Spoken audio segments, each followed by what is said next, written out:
Good morning, Britain. Gary Lineker will be returning to the BBC, according to reports, after days of mayhem caused by the presenter's tweets over the government's immigration policy. A truce between the presenter and BBC bosses could be announced as early as this morning, though not all issues are fully resolved. It comes after major disruption this weekend for the BBC's football coverage after walkouts triggered by the Match of the Day host's suspension. Can Gary Lineker be a BBC presenter and share his opinions on controversial matters? We want to know what you think. We'll be debating that with his former teammate John Barnes, ex-news presenter Simon McCoy from the BBC, who's previously clashed with Lineker over his tweets. Do tell us what you think. Also this morning, the NHS bracing itself for a 3-day walkout by junior doctors. Beginning in the next hour, top medics warn the action will lead to unprecedented disruption for patients. Plus...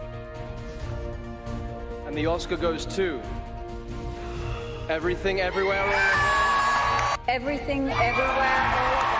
Everything, Everywhere, All at Once.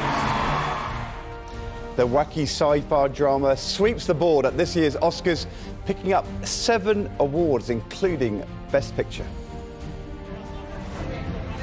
It really was a brilliant night for Everything, Everywhere, All at Once. But the legacy of last year's Oscars slap was certainly a thing of the past. It was a significant and historic night for Asian American representation. We'll have all the latest reaction here live from Sir Elton John's Oscars after party.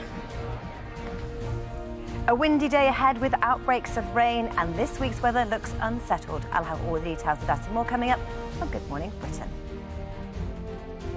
Monday, 13th of March, 2023. Live from Television Centre in London. This is Good Morning Britain with Susanna Reid and Ed Balls. Good morning, Britain. It's just gone 6 o'clock. Welcome to the programme. Welcome back, Ed Balls. I know. We made a surprise appearance together, didn't we, over the weekend? We did. It was quite a big surprise. The Gogglebox 10-year anniversary programme. And, you know, who did they choose to be the lead TV highlight of the last 10 years? You and me.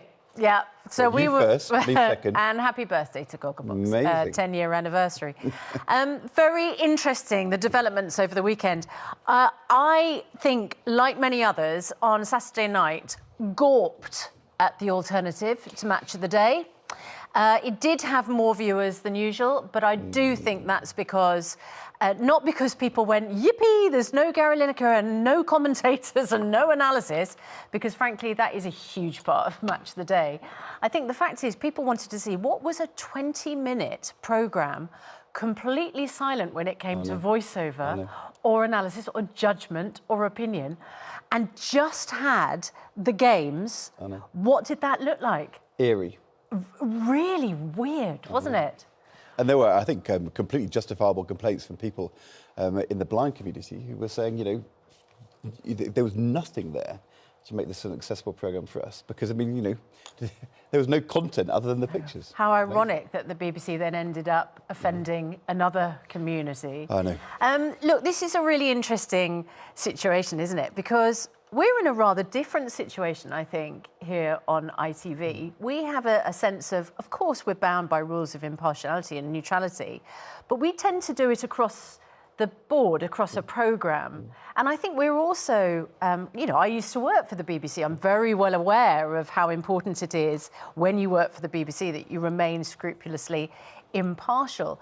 But there is a freedom that comes with working outside the BBC where you can be a little bit more opinionated, as long as you're aware that across the programme and across the week, those opinions are properly challenged and balanced. And we challenge every single politician equally, robustly.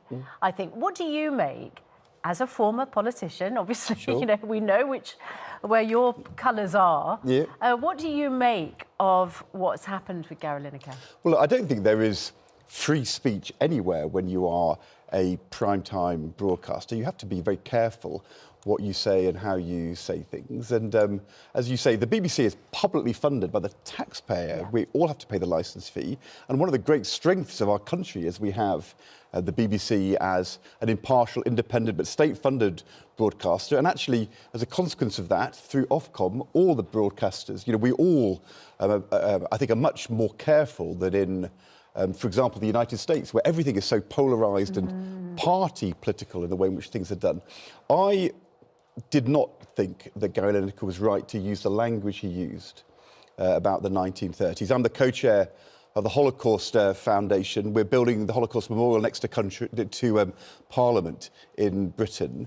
And it's one thing for a Holocaust survivor, as happened, I think we talked about it on our programme a few weeks ago, to compare language to the 1930s, but actually to evoke the idea of the Nazis and the Holocaust, I don't think that is in proportion to even the concerns that Gary Lineker has about what is happening with our migration policy. And I think the reality is lots of people in our country think that people crossing on small boats is dangerous and should be stopped. And that is not something which evokes the 1930s. I didn't like that language. I don't think he has a complete unfettered right to free speech. And I think he has to be careful, as all broadcasters do, as the BBC guidelines say. But to suddenly take him off the air like that, and also the inconsistency when other very senior BBC presenters, think of what Lord Sugar said about Jeremy Corbyn, whatever you think of Jeremy Corbyn, in the 2019 election. Don't vote for him is essentially what he was saying. I mean,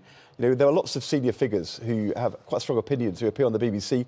Why is Gary Lineker being treated differently to everybody else? And so they're in a mess. They look like they're going to update their guidelines as a result of the row. And Gary Lineker is going to be back on the BBC this coming weekend. That is according to reports this morning.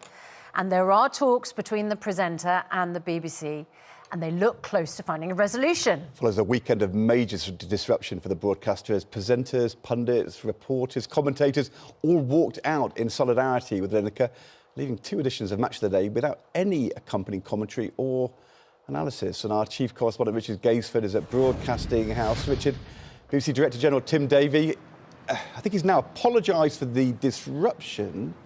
Is he apologising for the way in which he and the BBC handled the Lineker situation on Friday?